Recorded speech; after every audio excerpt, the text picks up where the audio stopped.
Master minds commerce చదవాలనుకునే 10th inter విద్యార్థుల తొలి ఎంపిక.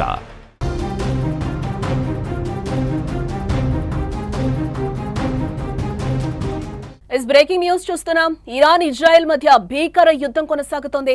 అమెరికా దాడి తర్వాత బాంబుల వర్షం కురిపిస్తోంది. ఇరాన్ పై ఇజ్రాయెల్ అటాక్ చేసింది. ఇరాన్ లోని కెర్మాన్ షా దాడికి ఇజ్రాయెల్ దిగినట్లుగా తెలుస్తోంది. 20 ఎయిర్ ఫోర్స్ ఫైటర్ జెట్స్ తో ఈ దాడులు చేస్తుంది. 30కి పైగా బాంబులు ప్రయోగించింది. అంతకంటే ముందు ఇజ్రాయెల్ పై ఇరాన్ దాడి చేసిన విషయం మనకు తెలిసిందే. టెల్-అవీవ్, జెరూసలేంపై మిసైల్స్ తో దాడులు చేసింది. టెల్-అవీవ్ లో అనేక భవనాలు నేలమట్టమయ్యాయి. అమెరికా దాడి తర్వాత మరింత ముదిరింది వారని చెప్పుకోవచ్చు.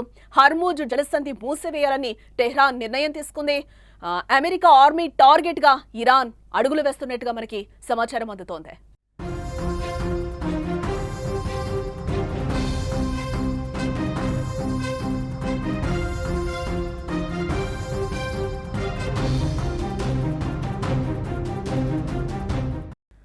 ఇరాన్ ఇజ్రాయెల్ యుద్ధం తీవ్ర స్థాయికి చేరిందని చెప్పుకోవచ్చు. దాడులు ప్రతిదాడులతో ఉద్రిక్త పరిస్థితులు నెలకొన్నాయి.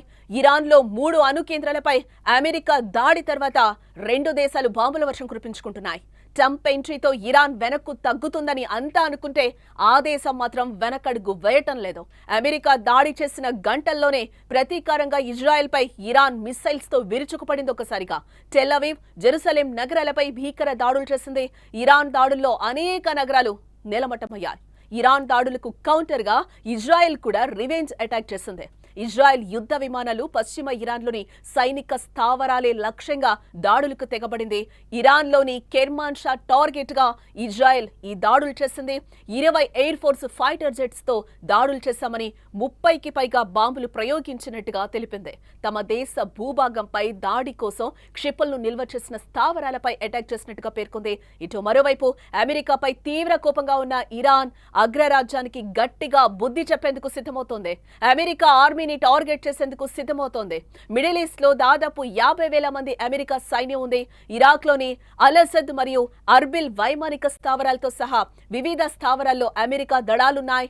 దీంతో అమెరికా ఇప్పటికే అప్రమత్తమైంది. ఇరాన్ దాడి చేసే అవకాశాలు ఉండడంతో 3 ఎయిర్ క్రాఫ్ట్ క్యారియర్లను మిడిల్ ఈస్ట్ లో మోహరించింది. అలాగే ఇరాన్ ఇప్పటికే హర్మూజ్ జలసంధి మూసివేస్తున్నట్లుగా ప్రకటించడం ఇప్పుడు సంచలనంగా మారింది. తమ దేశంలోని అణు స్థావరాలపై అమెరికా ఆకస్మిక దాడులకు ప్రతిఘటనగా ఆదివారం రాత్రి చర్యకు దిగింది. మూసివేత నిర్ణయానికి ఇరాన్ పార్లమెంట్ కూడా ఏకగ్రీవ ఆమోదం తెలిపినట్లుగా తెలుస్తుంది.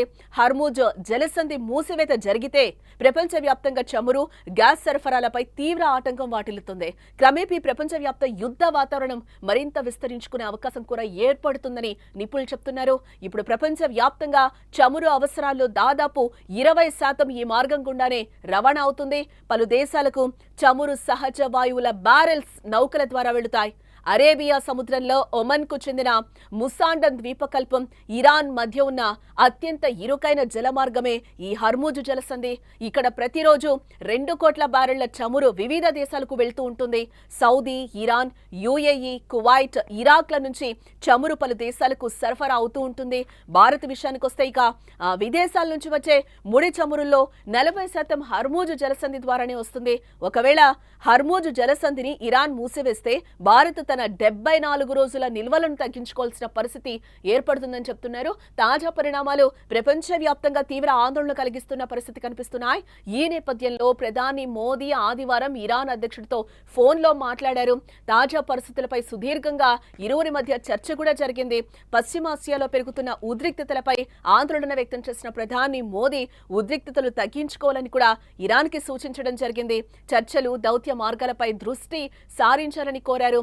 అవసరమైతే శాంతి చర్చలు, దౌత్యం కోసం భారత్ ఎప్పుడు కూడా సిద్ధంగా ఉంటుందని కూడా ఆయన చెప్పడం జరిగింది. అయితే ప్రస్తుత పరిస్థితులు చూస్తుంటే యుద్ధం ఇప్పట్లో ఆగేలా కనిపించడం లేదని చెప్పుకోవచ్చు. 2 దేశాలు వెనక్కు తగ్గకుండా దాడులు కూడా చేసుకుంటున్నాయి. అమెరికా జోక్యంతో మరింత వివాదం ముదిరినట్లుగా ఈ 2 రోజుల నుంచి చూస్తే మనకు కనిపిస్తుంది. అమెరికా దాడికి ప్రతీకారంగా ఆ దేశ సైన్యం ఇరాన్ దాడి చేస్తే ఈ యుద్ధం మరింత భీకరంగా ముదిరే అవకాశం కనిపిస్తోంది.